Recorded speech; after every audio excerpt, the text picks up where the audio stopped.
Bom dia, gente. Bom, estamos aqui para mais uma aula, né? Para fecharmos, eu vou até dizer assim, meio que fechar já essa parte do conteúdo.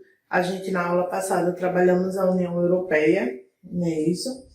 E nessa aula de hoje nós vamos continuar, né, na União Europeia, só que agora a gente vai para uma outra parte que é a zona do euro, tá? A zona do euro. Bom, vocês já sabem que faz parte da União Europeia 28 países, né? Mas a zona do euro, nem todos eles vão fazer parte. Ela é nomeada oficialmente como área do euro, né? Em termos só para designar parte da União Europeia que adota uma única moeda. Ou seja, que eles fazem uso unicamente de uma única moeda para fins comerciais. Essa zona ela existe desde 1999, né? E tem suas políticas monetárias próprias, ou seja, ela é regida, definida, né, pelo Banco Central Europeu, o BCE. Todos os países que compõem a zona do euro, atualmente está aqui, os 19, né? Então, de 28 países que compõem a União Europeia, só 19 faz parte da zona do euro, está aqui. A Alemanha, Áustria, Bélgica, Chipre, que é uma ilha, Eslováquia, Eslovênia, Espanha, Estônia, Finlândia, França, Grécia, Itália, Letônia, Lituânia, Luxemburgo, Malta, Países Baixos, e aí quando a gente vê Países Baixos tem uma composição de países, Portugal e a República da Irlanda. Então, só esses países aqui comungam de uma única moeda, né, do euro. Não quer dizer que os outros países da União Europeia não façam uso do euro, entendam. Eles fazem sim uso do euro, mas ter o euro como moeda oficial só esses 19 países. Alguns países, né, que fazem parte da União Europeia resolveram não adotar essa moeda. A exemplo, nós vamos ter a Inglaterra, a Suécia e a Dinamarca, entre outros países, né? Vocês já viram que vai aí 9, mais ou menos. Bom, esses países aqui tem um mapa, né, dos países que fazem parte aí dessa zona do euro, né? Isso em 2000, desde 2002. Por que desde 2002, professora? Olha, a ideia do euro, da zona do euro, ela partiu em 1999, mas o euro só se tornou moeda oficial naqueles países a partir de 2002. Então, todos esses países aqui, escuro, tá, fazem parte da zona do euro.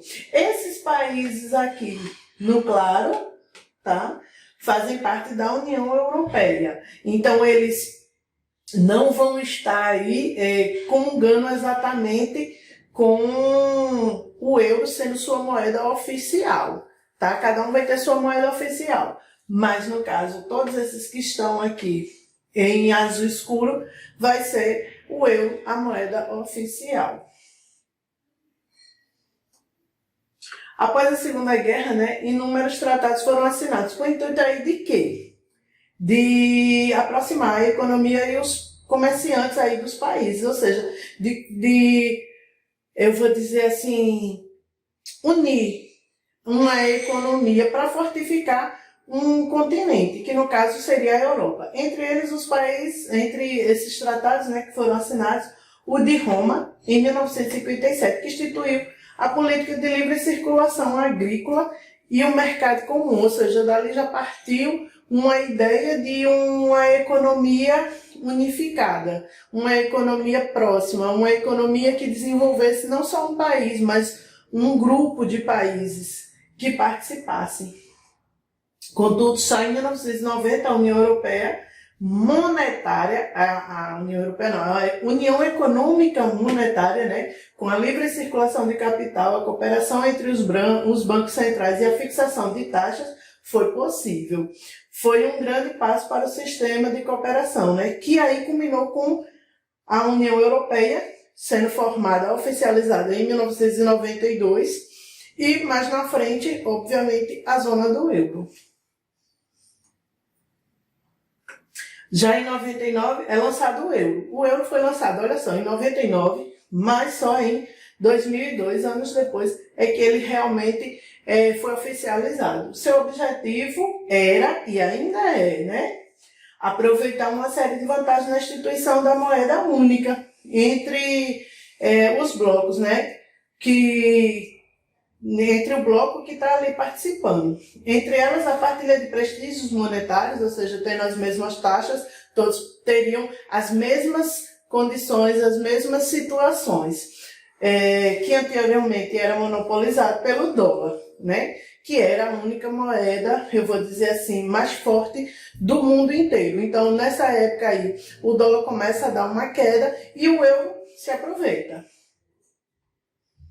A criação da moeda, né, em 1999, juntamente com o Banco Central Europeu. Entretanto, só foi em 2002 que 17 países, né, que na ocasião, dos 17 países que fazem parte, apenas 11 aderiram em 2002, ou seja, assim que a moeda foi lançada, só 11 países comungavam da mesma moeda. Então, o passado tempo, os outros países foram aderindo também à moeda porque foram vendo as vantagens e foram vendo mais vantagens do que desvantagens de participar de uma zona econômica monetária, né?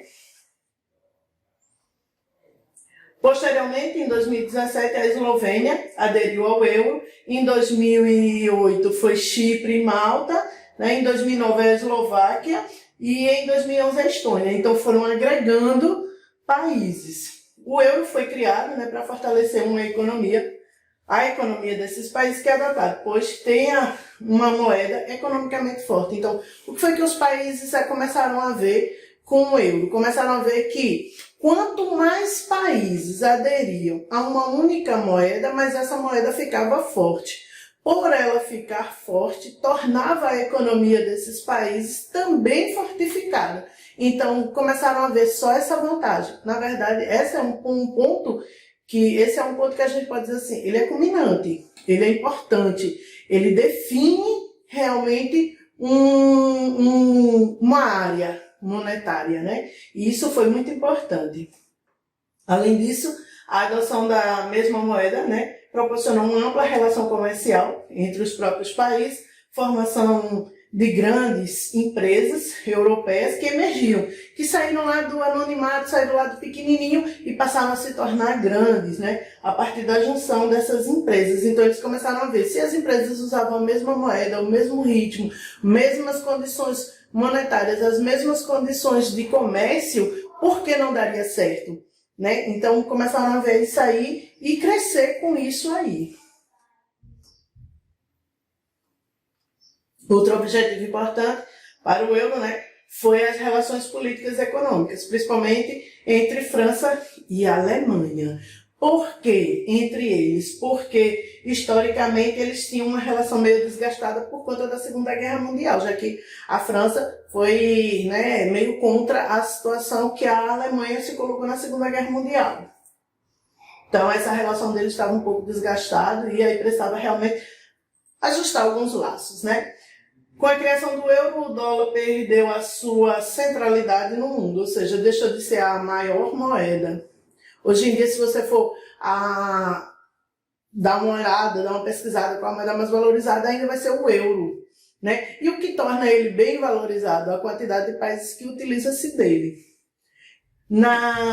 Mas sendo, né, uma moeda financeira importante, né? O dólar continua sendo importante porque ele é usado no mundo todo, mas como moeda oficial, ele só pertence a 3 países, México, Estados Unidos e Canadá. Já o euro, não. Ele pertence a 19 países. Então, é muito maior. É muito importante. É muito fortificado essa ideia, né?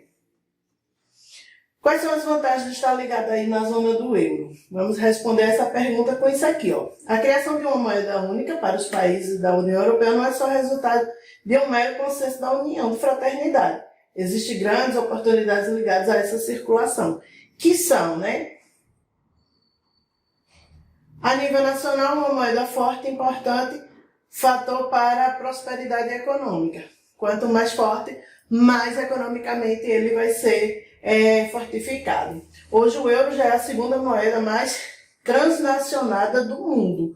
Por que a segunda? Porque o dólar ainda é usado no mundo todo. Vamos dizer que você vai para o Japão. Você está lá no Japão, não tem a moeda local, mas você tem dólar. Você pode negociar, né?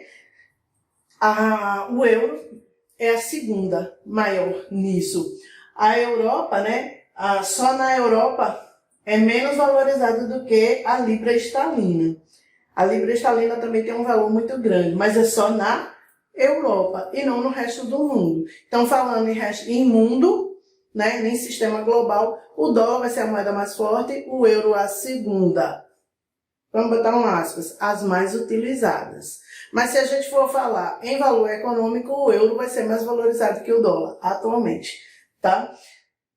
Consagrando-se a sexta moeda mais valorizada do mundo, entre outras que têm seus valores, né?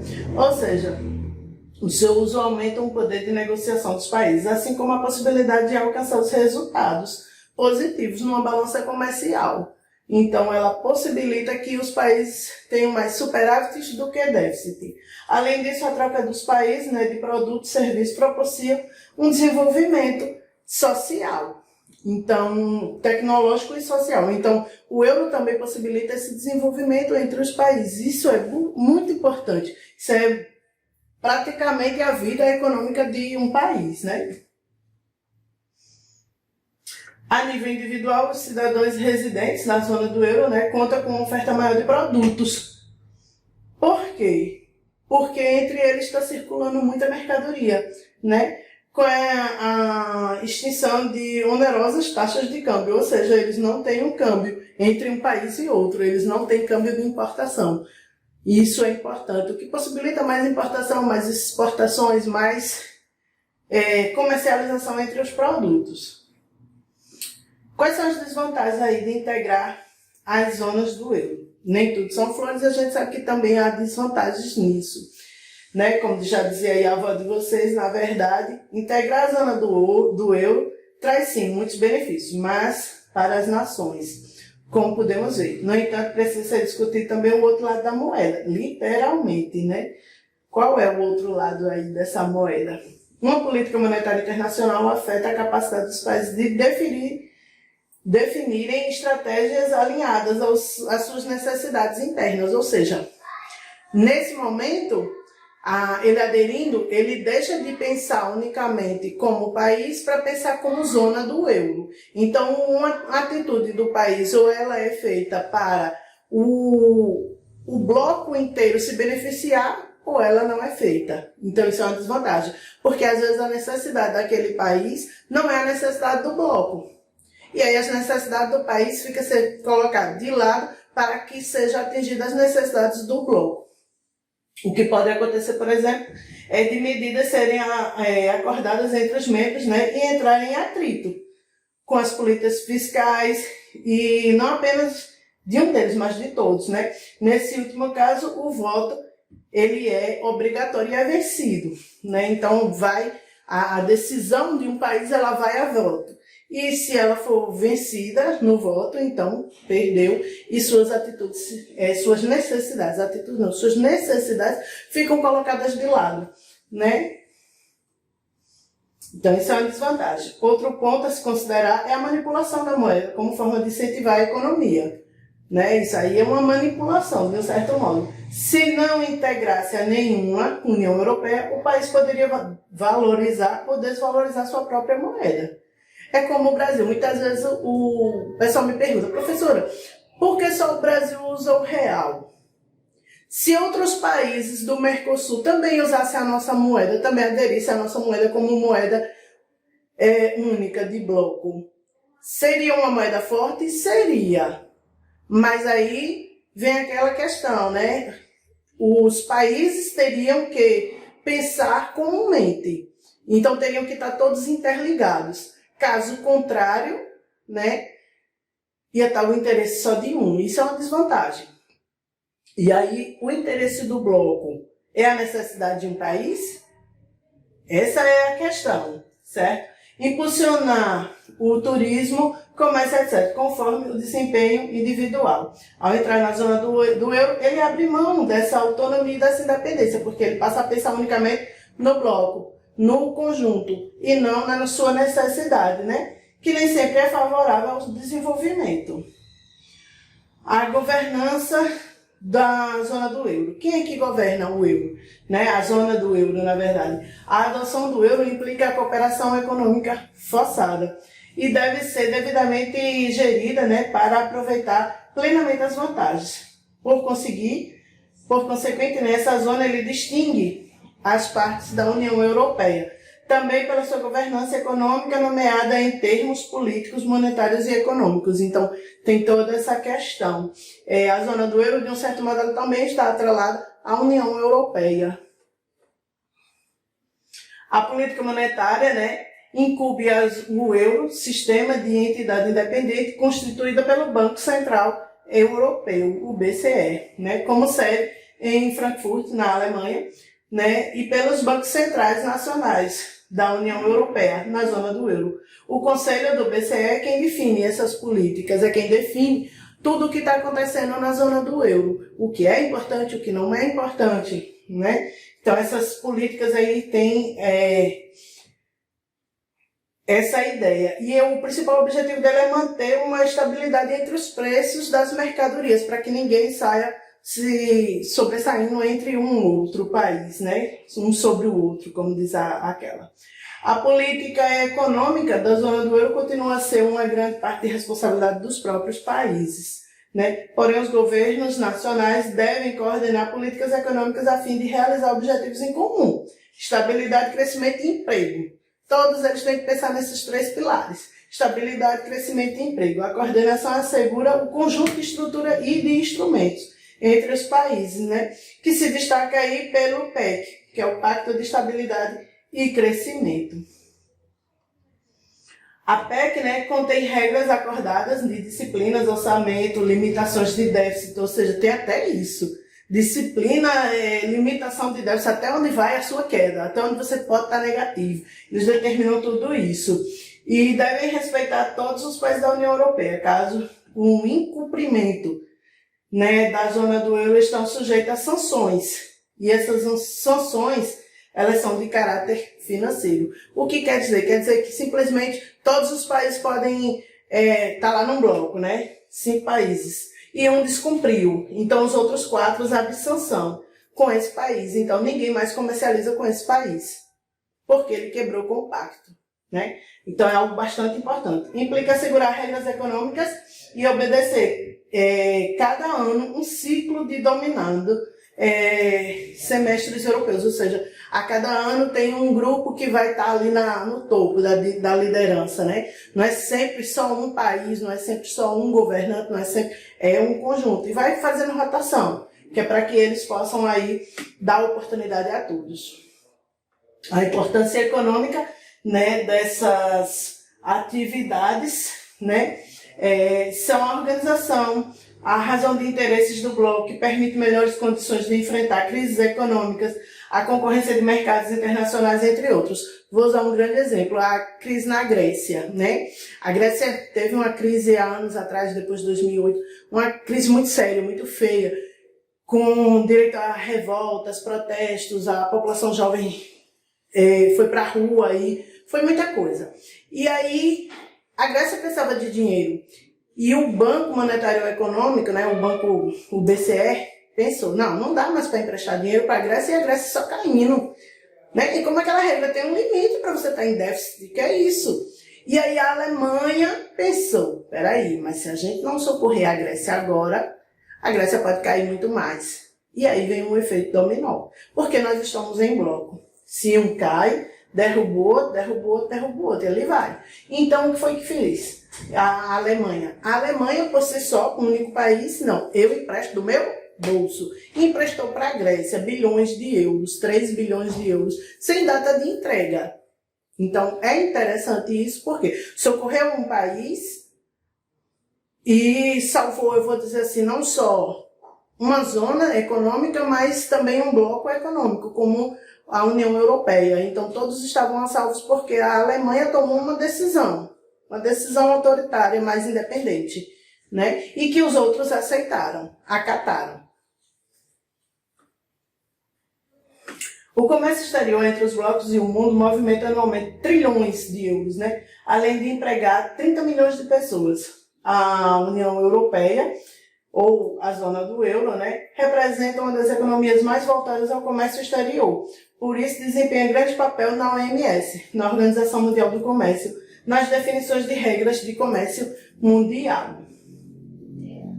Bom, gente, nosso assunto hoje foi sobre a União Europeia, um pedacinho, né, de União Europeia, a zona do euro.